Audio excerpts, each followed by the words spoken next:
안녕하세요 여러분. 5월 7일 주일 고대하남병원교회 주일 예배 드리기로 하겠습니다. 우리 다같이 찬송가 14장 찬양하시겠습니다. 찬송가 14장입니다.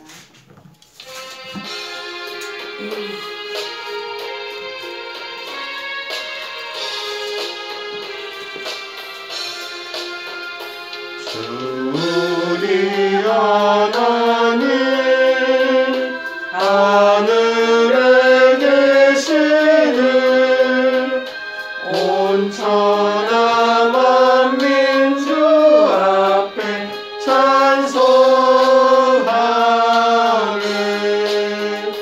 이 천지 만물도 주 앞에 엎드려 그 거룩하신 이름을 늘 높이네. 주 언약하신 것 끝까지 지키니 저 하늘나라 향하여 꼭 가리라. 주 얼굴 배울 때 내 마음이 기쁘고 영원히 주의 영광을 찬양하리.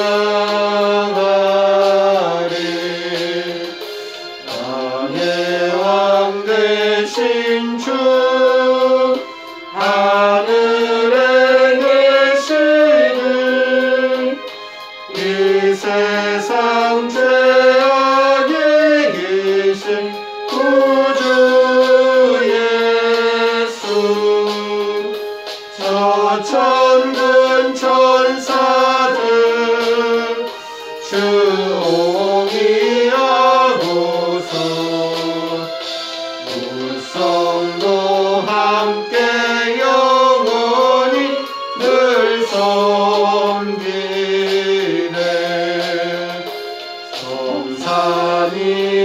성삼위일체께 승리한 무리들 다 기쁜 소리 높여서 감사드려.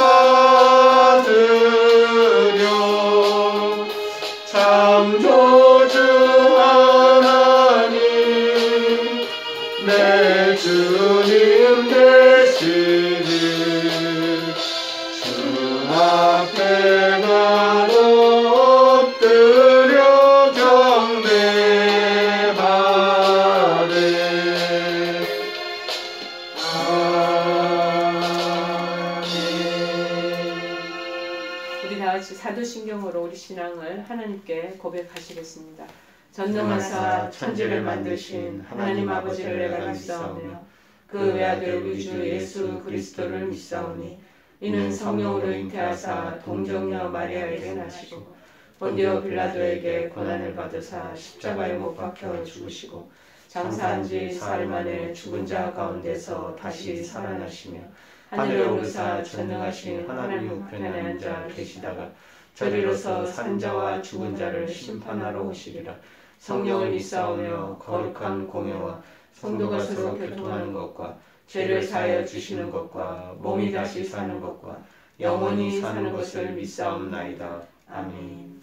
오늘 하나님께서 저희들에게 주시는 말씀은 잠언서 구약성경 잠언서 28장 13절 14절 말씀 보시겠습니다. 잠언 28장 13절에서 14절 2절 말씀 보시겠습니다. 페이지 수로는 942쪽입니다. 942쪽 잠언 28장 13, 14절 2절입니다. 잘 찾으셨으니 제가 봉독해 올리겠습니다.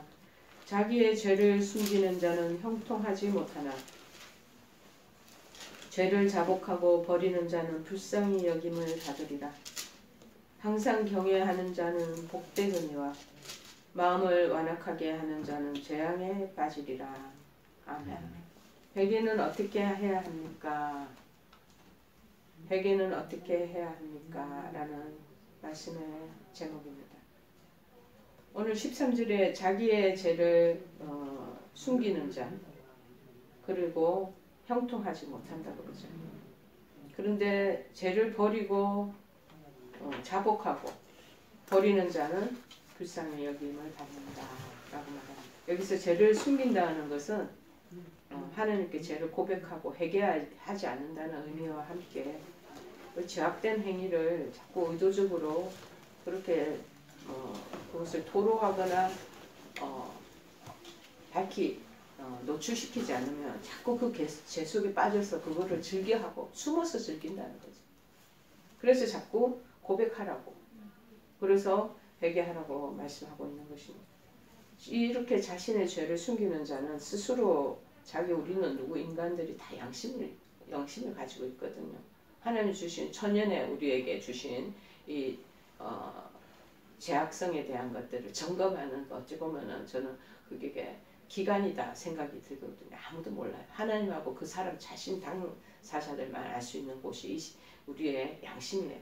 자꾸 양심에 의해서 자꾸 죄책감을 갖고 고통을 당하게 되는 거죠. 그뿐만 아니라 그러다 보면 하나님부터 정말 속죄, 죄를 사함받을 수 있는 은총을 얻을 수도 없다는 것입니다. 그 죄 가운데 계속 탐닉해 들어가냐는 그런 것이. 그런데 중요한 거는 죄를 사함을 받는다는 것은, 속죄는 어디까지나 죄의 자기 입술로 고백하는 게 필요합니다. 고백과 회개를 전제로 한다는 것을 들고 있습니다. 그래서 호세아서 14장 2절 4절에 말씀하기를 너는 말씀을 가지고 여호와께로 돌아와서 아뢰기를 모든 불의를 제거하시고 선한 바를 받으소서. 우리가 수송아지를 대신하여 입술의 열매를 주께 드리리이다.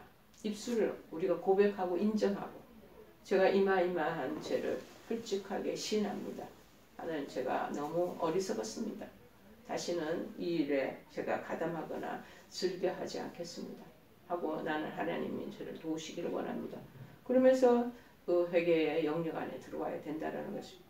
여러분, 이 말이라는 것이요, 누구는 어떤 사람들은 그렇게 말해요. 말 안 하면 모르냐. 말 안 하면 몰라요. 그 사람 마음. 말을 표현을 해야 됩니다. 옛날에는 남자들이 말 안 하고 있으면 그거를 굉장히 귀한 자산으로, 그 사람들은 아주 입이 묵직하다 그래갖고 좋게 여겨. 그런데 요새는요, 말을 안 하면 그 사람의 속내가 무엇인지, 그리고 가지고 있는 그 감정이 어떠한 것인지 알 수 없기 때문에 자연적으로 고립되거나 사람들에게 소외되어갈 수밖에 없다라는 것입니다. 표현을 해야죠. 말은 금이나 다이아몬드보다도 훨씬 더 가치 있는 가장 위대한 하나님 주시는 그러한 자산입니다.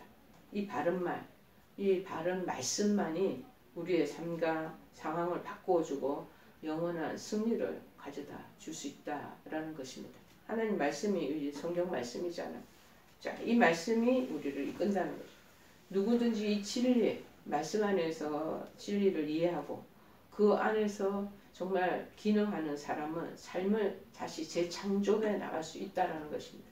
우리가 인문학 부분이나 여러 가지 학문적인 영역에서 많은 식견과 전문성을 가지고 있다 할지라도요, 그 학문이나 지적인 것들이 우리를 재창조시키지는 못합니다. 근데 희한하게도 하나님 말씀은 우리를 다시 새로운 사람으로 바른 길로 인도해 나가는 그러한 놀라운 힘이 있다는 것입니다.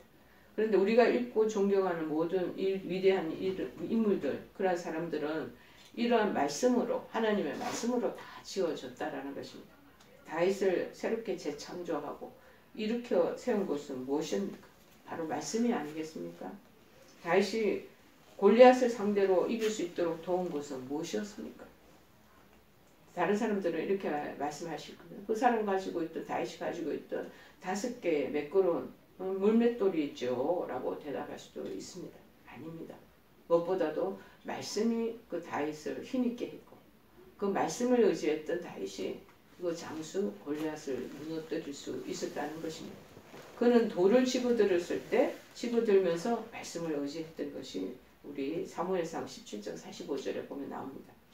다윗이 블레셋 사람에게 이르되 너는 칼과 창과 단창으로 내게 나오거니와 나는 만군의 여호와의 이름 곧 네가 모욕하는 이스라엘 군대의 하나님의 이름으로 내게 나아가노라. 이렇게 답변했잖아요. 이처럼 다윗은 그 믿음을 하나님의 말씀 안에 두었기 때문에 골리앗을 이길 것이라고 자기 스스로도 확신하는 거예요. 그 말씀에는 힘이 있습니다. 능력이 있습니다. 우리를 올가면은 모든 죄의 사슬을 풀어내는 그러한 은총이 들어있다라는 사실입니다. 그렇듯 말은 실체가 있습니다. 말에는 영적인 힘이 잠재되어 있습니다. 잘못에 대한 죄를 스스로가 입으로 고하는 것. 이것은 제사만을 일반적인 이스라엘 백성이 제사만을 자꾸 드리는 물리적인 행위보다도 스스로 입술로 시인하고 고백하며 죄 사함을 받는 것. 이거 너무나 마땅하다는 것입니다. 여러분, 우리 우주 온 삼라만상은 다 말로 창조되었습니다. 하나님 주신 말씀으로 창조됐다는 소리가 아니겠습니까? 그리고 예수님이 어떤 사람입니까? 어떤 분이십니까? 말씀이라고 요한복음 1장 1절에 말하고 있습니다. 예수님은 하나님이 하신 말의 결과입니다. 성경에서 모세는 말씀 안에서 위대한 자로 잘 묘사되어 있습니다. 마찬가지로 예수님도 그렇게 신약에는 묘사되어 있다라는 것입니다. 세례 요한이 요대 광야에서 복음을 전할 때 마태복음 3장 2절에 나옵니다. 회개하라, 천국이 가까이 왔느니라. 선지자 이사야를 통해서 말씀하신 것, 그것을 지금 전달하고 있잖아요. 그리고 또한 광야에 외치는 자의 소리가 있어 이르되 너희는 주의 길을 준비하라. 그가 오실 길을 곧게 하라 하였느니라. 라고 지금 그때 그 당시 마태복음 3장에서 얘기를 하는데 이 원본이 어디에 똑같이 있냐면 이사야서 40장 3절에 있습니다. 뭐라고 그것에 원본에 묘사되어 있냐면 외치는 자의 소리여 이르되 너희는 광야에서 여호와의 길을 예비하라.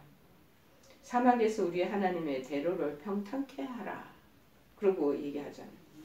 그리고 이사야서 40장 3절에는 그러면 그 오시는 여호와의 길을 예비하는 그러한 일이 있고 난 이후부터는 골짜기마다 도두어지며 산마다 언덕마다 닫아지며 고르지 않은 곳이 평탄하게 되며 험한 곳이 평지가 될 것이고 오절에는 여호와의 그때 영광이 나타나고 모든 육체가 그것을 함께 보리라. 그러면서 매듭짓는 마지막 말씀이 이는 여호와의 입이 말씀하셨느니라. 이사야 선지자를 통해서 지금 여호와의 입에서 나온 말씀이 여기 다시 신약 유대 광야에서 활동하던 세례 요한에게 인겨진 것입니다. 여러분, 저희들에게도 마찬가지예요. 저희 사역자들도 하나님 주시는 말씀이 입에 담겨져서 그 말씀이 마음에 품어지고 그래서 입에서 선포되어지며 그때 말씀의 힘과 능력이 나타난다는 것입니다. 저희들 사역자들이 목회자들이 능력이 있어서 하는 거 아니에요. 하나님 주시는 말씀의 힘이 우리를 좌지우지하고 우리를 이끌어감으로 말미암아 주장되어진 그러한 사람들의 손길에 의해서 입술에 의해서 선포된 그 말씀이 힘의 능력으로 나타난다는 것입니다.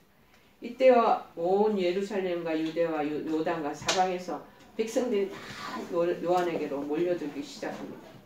그리고 마태복음 3장 6절에서는 말하기를 그들이 자기들의 죄를 자복하고 요단강에서 그에게 세례를 받게 되었다라고 얘기하는 거죠. 여기서 모든 백성들이 자기들이 지은 죄를 자복하였다라는 이 말은 하나님 앞에 자기의 죄를 숨기는 미련한 태도를 과감히 버렸다라는 것. 그러면서 자기의 죄를 자기 입술로 다 고백했다는 것. 그러면서 뉘우치는 자세를 가졌다. 이전에는 내가 하나님 없이 내 마음대로 내 본능이 원하는 대로 그렇게 내가 살아왔는 거 그거 회개합니다. 그거 잘못됐네요. 뉘우칩니다. 돌아봐 주시기를 원합니다. 하고 이제 복음의 말씀에 그 부분에 반응하는 그런 유대 땅에 이스라엘 백성들이 있었다라는 것입니다. 이런 태도야말로 그 다음부터는 하나님이 은총이 가할 수 있는 그리고 그들 마음속에는 참된 평안을 얻게 되는 그러한 현명한 회개의 자세가 될 수 있는 것이요. 그래서 오늘 14절에도 이 얘기를 항상 경외하는 자는 복되거니와 마음을 강팍하게 하는 자는 재앙에 빠지리라. 여기서 사용된 경외하다 이 말씀은 이 히브리 말로 파하드라는 내용인데 하나님의 신성을 인정하고 찬양할 때 쓰이는 말과는 달리 강력한 대상임, 즉 하나님에 대한 논란, 그리고 하나님의 존재에 대한 공포. 이 공포라는 건 무서워서 떠는 게 아니고 그 두려움에 떠는 거를 얘기해요.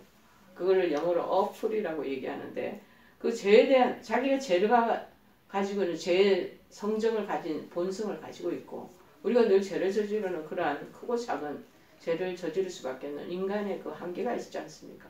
그런 죄의 본능을 가졌기 때문에 전지전능하신 하나님의 그 임재하에 그러한 현존 앞에 떨릴 수밖에 없는 거예요. 그래서 그 뜻에서 사용되는 그 죄에 대한 두려움, 그 부분에 대한 것들을 어풀이라고 얘기하면서 경외하다라는 표현을 쓰고 있습니다. 이때 보면은 이 본질은 사람이 항상 범죄하지 않도록 스스로 자꾸 깨워서 경계하는 거, 그런 사람들은 축복을 받는다는 거예요. 그러나 이런 말씀의 그런 하나님 주시는 기준이 있고 그 부분에 대한 베이직한 그런 경계가 있는데도 불구하고 인간이 뭐예요?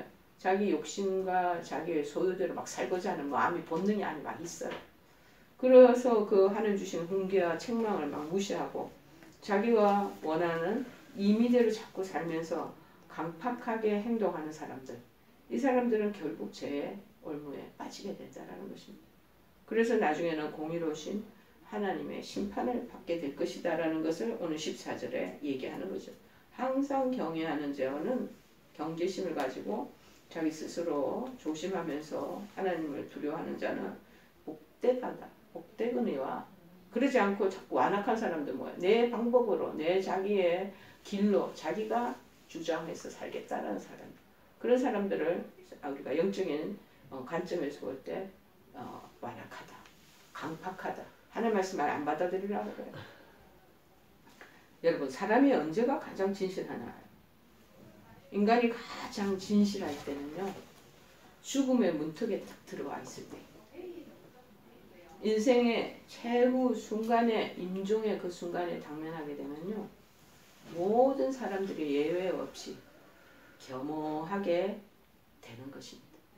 저희들 병원 사역들을 시작하면 임종을 앞둔 많은 한우들을 만나게 됩니다.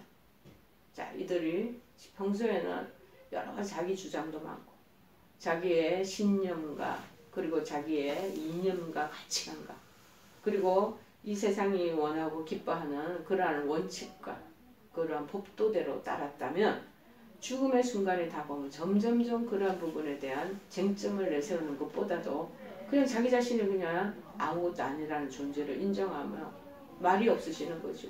변명이 없어지는 거죠. 그 부분에 대한 왈가왈부한 자기 사변이 있을 수가 없다는 것입니다. 그런데 어떤 매우 부유한 사업가가 있었습니다. 그에게도 여지 없이 누구나 다 이런 임종의 시간을 맞이합니다. 이분에게도 아무리 부자라도 임종의 시간이 맞닥뜨려질 때가 있었습니다. 그는 자신이 지은 죄를 사업을 이제 비즈니스를 하다 보니 함께 일했던 동업자가 있었나 봐요. 그 동업자에게 속죄할 수 있는 마지막 기회가 내가 숨을 거두기 전에 이거를 기회로 삼아야 되겠다 생각을 하고 그의 사업 비즈니스 동업자를 임종 직전에 침대 밑에 옆에 불렀습니다. 그리고 고백을 했습니다.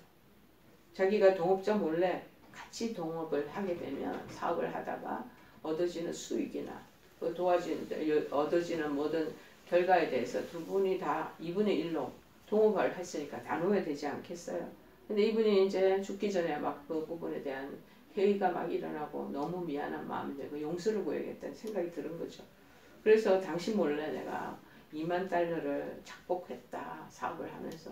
그래서 내 소유로 이거를 바꿔 내 것으로 만들어놨던 거 너무 후회가 된다 하고 솔직히 말을 했다라는 것이죠. 그러자 이 임종준의 이 사업가의 말을 진솔하게 듣고 난 동업자 갑자기 막 눈물을 흘리기 시작하더라는 거예요. 눈물을 흘리면서 이 동업자도 같이 응대하면서 대답했다는 것입니다. 아무 일도 생각하지 마라. 나 역시 자네에게 고백할 일이 있다네. 내일 아침 우리 동업하면서 내가 당신의 몫을 내 걸로 다 만들기 위해서 커피잔에 독약을 조금씩 넣어 당신 커피잔에 넣었어. 그래서 자네를 죽어가게 한 게 바로 내가 장본인일세 하고 이렇게 고백을 했다는 거죠. 여러분, 이처럼 이 돌아가시는 임종전의 이 직전 이 사업가의 이 바른 회개는 사람을 죽이려고 했던 그 다른 동업자의 그 마음까지도 움직이고 그래서 회개하도록 만든 거 아니겠습니까? 이들 못지않게 우리 모두도 정말 현실 생활 가운데 욕심에 미혹되어서 나도 모르게 나는 머릿속으로는 절대 이 일은 내가 범죄하지 말아야지 하고 결심을 했지만 우리 인간이 다 한계가 있는 사람들이잖아요.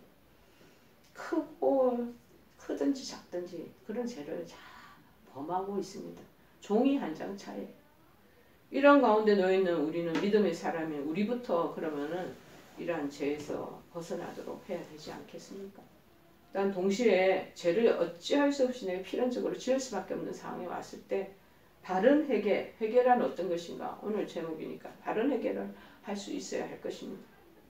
그러면 우리가 하나님 앞에서 회개할 때 어떤 자세와 태도를 가져야 되는지 오늘 본문을 통해서 회개의 바른 자세에 대해서 한번 알아보기를 하겠습니다. 첫째 뭐냐? 죄를 자복하라고. 숨기지 말아야 된다. 숨기면 안 돼. 우리 죄라는 건 자꾸 숨기고 싶은 욕망이 있습니다. 우리 인간 자꾸 아니다 그럴싸하게 내세우고 싶은 그런 마음이 누구나 다 동일합니다. 그런데 죄를 숨기지 말아야 된다. 죄를 숨기는 자는 오늘 형통하지 못한다고 말하죠. 여기서 숨기다는 히브리 말로 카사, 은닉하다. 오목한 부분에 숨기다. 편편한 데 있으면 몰체가 이렇게 드러나지만 오목한 그런 그릇 같은 데다 숨겨놓으면 그 안에 뭐가 있는지 어떻게 안 보일 때가 있잖아요. 오목한 부분에 숨기는 그것을 바로 이제 이 죄 숨기는 것에 비교를 하고 있습니다. 자, 우리가 대표적으로 창세기 37장 26절에 보면은 그 당시 야곱의 12 자녀들 중에 이 요셉에 대한 얘기가 나옵니다. 그때 유다라는 그 형이 자기 형제에게 이르되 우리가 우리 동생을 죽이고 그의 피를 덮어둔들 무엇이 유익할까?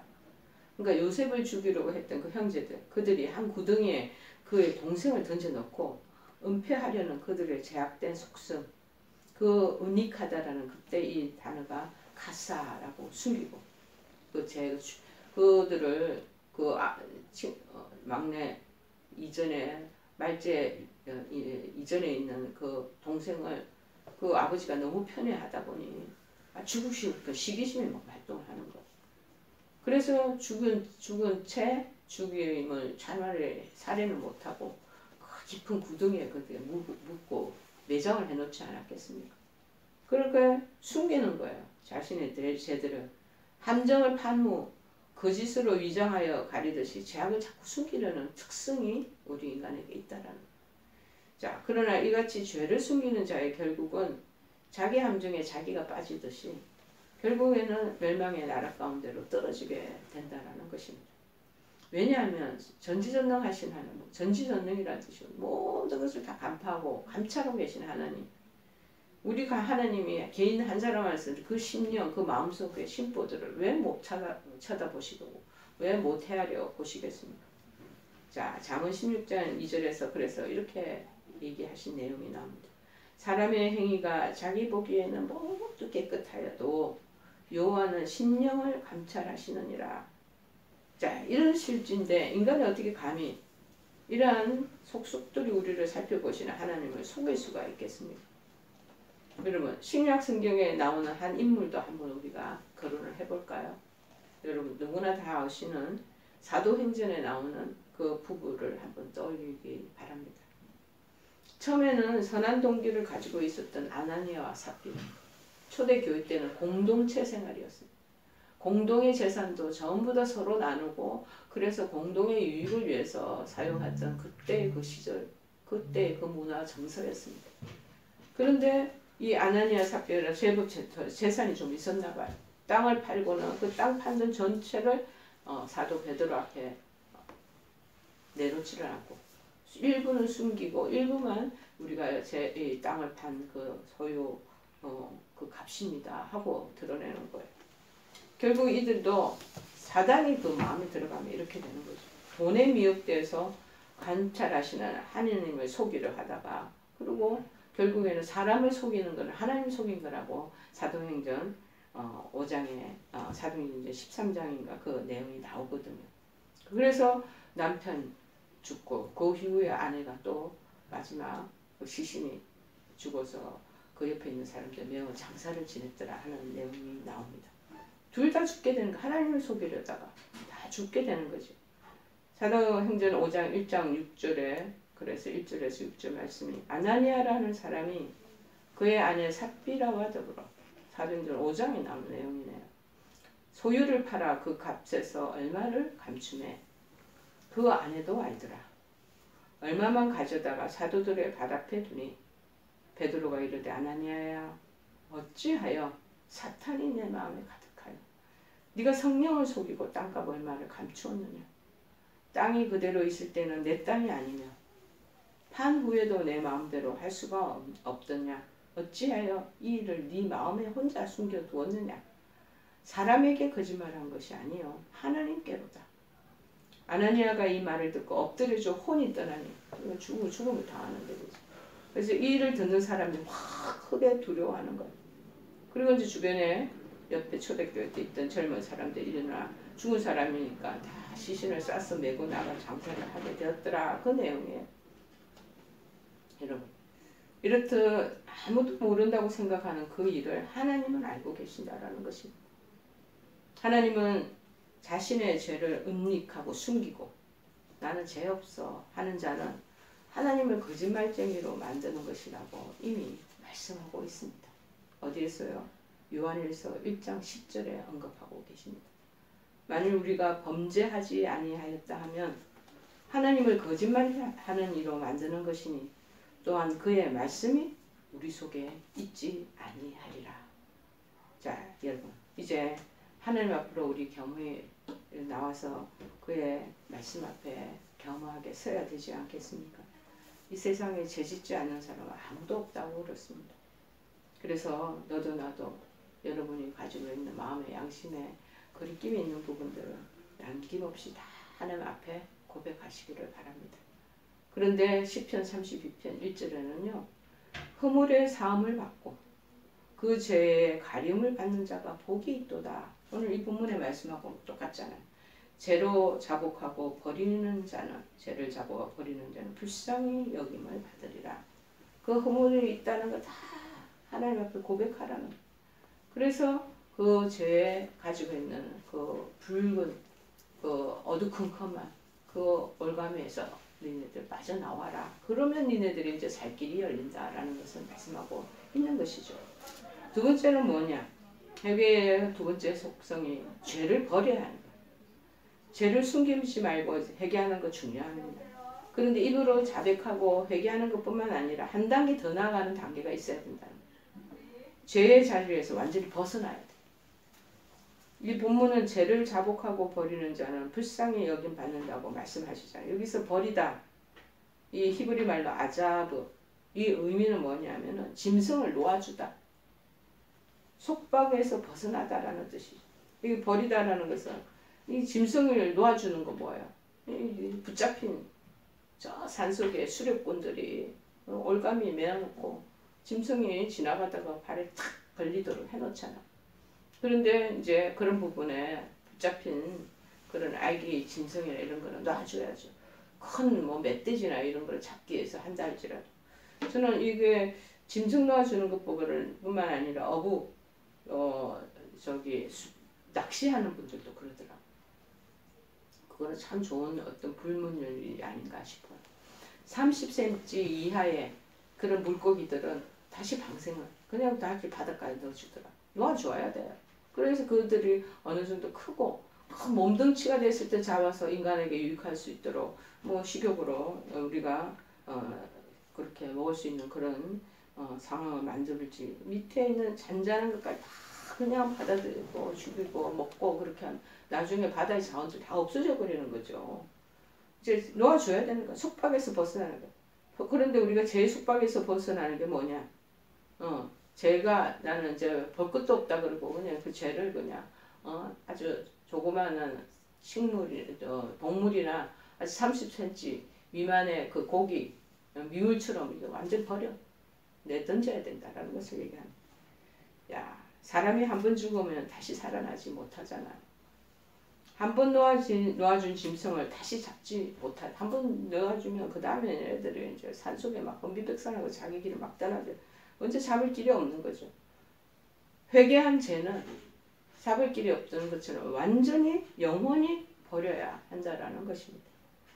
여러분, 죄를 회개할 때는 말로만 하는 것이 되어서는 안 됩니다. 반드시 거기에 따른 행함, 실천도 뒤따라야 하는 것입니다. 이러한 사람이 바로 하나님께로부터 불쌍히 여김을 받는다는 것이죠. 여기서 불쌍히 여기다 라는 말은 이 히브리 말로 또 라함이라는 말에 의미가 있습니다. 단순히 측은히 여긴다는 이 소극적인 의미뿐만 아니라요, 사랑하다, 좀 더 마음이 타서 더 불쌍히 여기다 라는 적극적인 의미를 지니고 있다는 거예요. 그래서 실천하고 죄를 완전히 버리고 그 안에서 노연함을 받게 되면 하나님께서 정말 측은히 여기는 그 마음뿐만 아니라 한 단계 더 나아가셔서 더 끌어안고 우리를 사랑하시며 애타하시면서 긍휼히 여겨주신다는 거죠. 그에 대한 이제 우리가 본보기로 되는 부분들이 뭐냐. 창세기 43장 30절에 보면은요, 요셉이 아우를 사랑하는 마음이 북받쳐서 급히 울 곳을 찾아 안방으로 들어가서 운다라는 마음이 타서, 우리 하나님이 제 안에서 네가 살다가 얼마나 마음고생했냐. 그런데 네가 버리고 오느라고 애썼다 하면서 더 안타까워 하신다는, 그건 네 마음의 결단이 힘들었는데 너 그거 했으니까 그 실행하는 그게 너 참 사랑스럽다. 그러면서 그거 우리를 적극적으로 이렇게 안아주신다는 거죠. 이게 바로 요셉이 이 창세기 조금 전에 마음이 타는 듯이 베냐민 동생을 향해서 막 사랑과 열정이 우러나오는 그 마음에 표현하고 같다는 거죠. 그래서 요셉이 아우를 사랑하는 마음이 북받쳐서 급히 울 곳을 찾아가서 안방으로 막 뛰어들어가는 거예요. 그래서 막 베냐민 동생을 몇십 년 동안 못 봤으니까 너무 마음이 불같이 안타까우고 사랑하는 마음 때문에 그러지 않겠습니까? 그랬다는 거죠. 이처럼 하나님은요, 하나님께서도 진정으로 회개하고 죄를 버리는 자를 용서해 주실 뿐만 아니라 너무 사랑해서 견디기 어려운 마음으로 그렇게 어루만져 주신다는 거예요. 여러분, 우리에게는 이제 새롭게 나아갈 수 있는 통로가 있다라는 것을 여러분 기억하시기를 바랍니다. 우리가 회개하고 돌아오기만 하면 마치 탕자의 아버지처럼, 누가복음 15장에 나오는 탕자의 아버지처럼 반겨주시고 성대한 잔치까지 또 열어주신다는 것이죠. 자, 그러나 반전이 있습니다. 이러한 하나님의 진실한 사랑의 실천과 실행 이후에 이러한 놀라운 새로운 길로 나아갈 수 있는 new way, 새로운 길이 떡하니 벌어지고 그런 것들이 예비되어 있음에도 불구하고 만약에 가지고 있는 죄악을 버리지 않고 끝까지 움켜쥐고 내 그 안에서 즐기고 탐닉하고 지낸다면 하나님은 그때는 가만히 안 두신다는 거예요. 진노하신다고 얘기하고 있습니다. 어디서 그 증거가 있냐면 에스겔서 7장 8절에 묘사되고 있습니다. 이제 내가 속의 분을 내게 쏟고 내 진노를 네게 이루어서 네 행위대로 너를 심판하여 내 모든 가정한 일을 내게 보응을 하게 돼. 이렇게 아주 무시무시한 소리를 하시잖아요. 그렇기 때문에 우리 이제 죄를 다 버려야 합니다. 그리고 하나님 아버지의 그 무한하신 사랑, 그리고 용서하시고, 그리고 우리를 위해서 끊임없이 그 마음을 아끼지 않는 그 마음속에 우리가 깊이 들어가야 되지 않겠나, 그런 마음이 듭니다. 여러분, 오늘 우리 죄를 숨기지 말아야 한다는 이 말씀을 잘 생각하고 그 다음에 죄를 완전히 벗어나서 버리고 그리고 새 길을 행하도록 하나님께로 돌아오는 것이 세 번째입니다. 하나님께 돌아와. 내가 죄를 버리고 숨기지도 않았고 그 다음에 혼자서 청청 독야하면서 사는 그것이 아니라 중요한 것은 하나님께도 리턴, 돌아와서 하나님 안에서 살아가는 새 삶의 여정을 풀어내야 된다는 것입니다.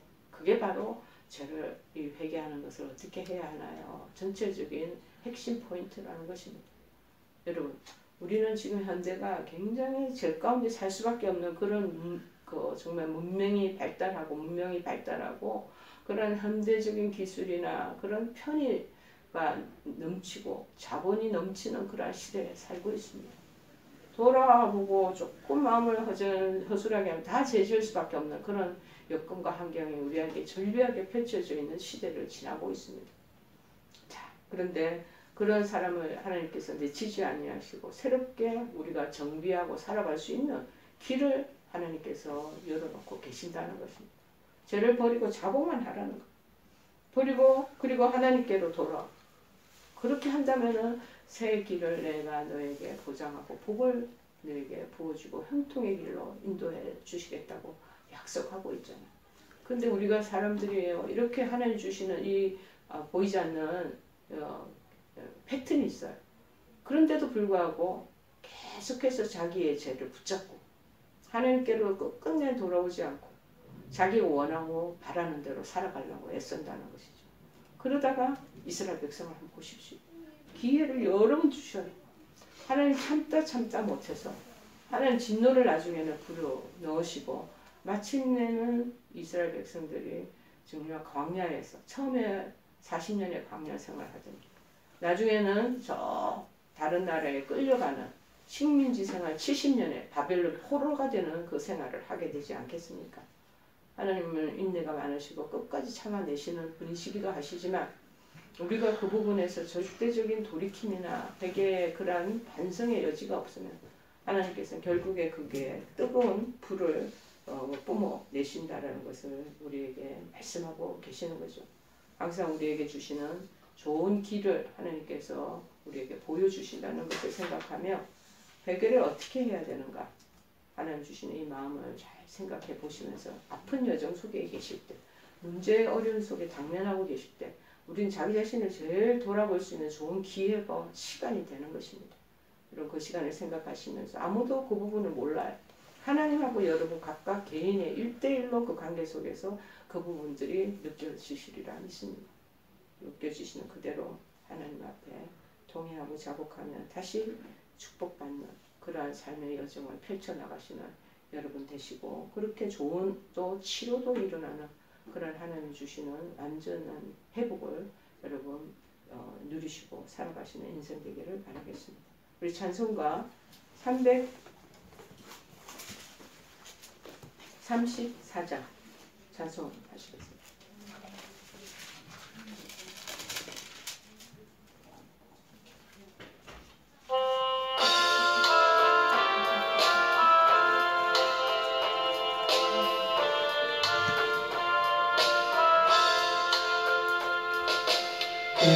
하신 주를 나 기억하겠네.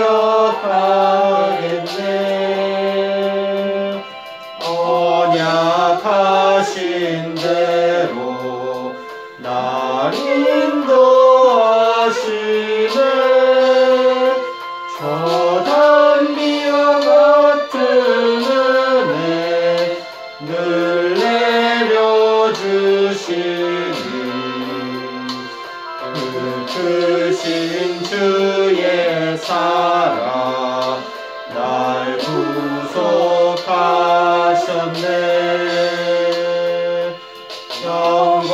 영광스런 주를 나 기억하면서 앞을 바라보며 나 달려가리라. 주 우리와 함께하며 늘 동행하시니 성령의 능력으로 섬기게 하소서. 교회 머리 대신 주 기억하면서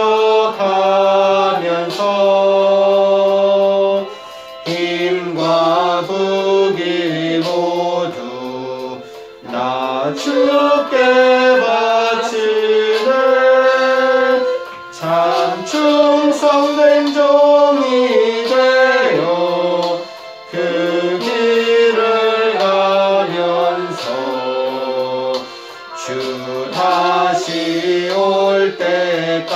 같이 교회를 섬기리. 기도하시겠습니다. 우리는 하나님 앞에 온전하게 서지 못하는 늘 약점과 허물이 많은 사람들입니다. 그러나 하나님께서는 말씀을 통해서 우리가 그 죄악 가운데 있는 삶이 다시 새로운 삶으로 하는 재생되고 회복되고 장이 된다는 것을 우리에게 말씀 통해서 보여주시니 고맙고 감사를 드립니다. 하나님, 우리는 늘 죄를 숨기고 하죠. 은닉하게 하고 아닌 척 위정하는 그러한 습성들이 다 있습니다. 그러나 오늘 말씀처럼 그 죄를 하나님 앞에 고백하고 또 무엇보다도 그 죄 속에서 벗어나고 그리고 그 속박에서 참으로 우리가 도망쳐 나오며 하나님께로 돌아올 때 그것이 바로 참된 길로 나아갈 수 있는 큰 복의 근원이 된다는 것을 알려주시니 고맙고 감사를 드립니다. 하나님, 저희들을 형통한 사람들이 되기를 원하고 복된 존재로 인간으로 살아나가는 저희들 되기를 원합니다. 하나님께서 주시는 이 귀한 하나님 아버지의 교훈을 마음에 담고 그래서 잘 하나님 아버지 하나님 주시는 새 창조의 길로 나아갈 수 있는 귀한 하나님 아버지 우리 하나들 그 가족들 다 될 수 있도록 역사하여 주시옵소서. 지금은 우리 주 예수 그리스도의 크신 은혜와 하나님 아버지의 극진하신 사랑하심과 성령님의 교통 역사 충만하신 은총이 이제 참된 회개와 바른 하나님의 그 길과 뜻을 따라 살겠다고 다짐하며 결의하는 사랑하는 모든 하나들 머리머리 외워 그리고 이 영상 시청하는 사랑하는 모든 권속들 그들의 마음 심령에 그들의 앞으로의 모든 길의 여정 가운데 지금부터 영원토록 함께 하옵시기만을 간절히 축원하옵나이다. 아멘.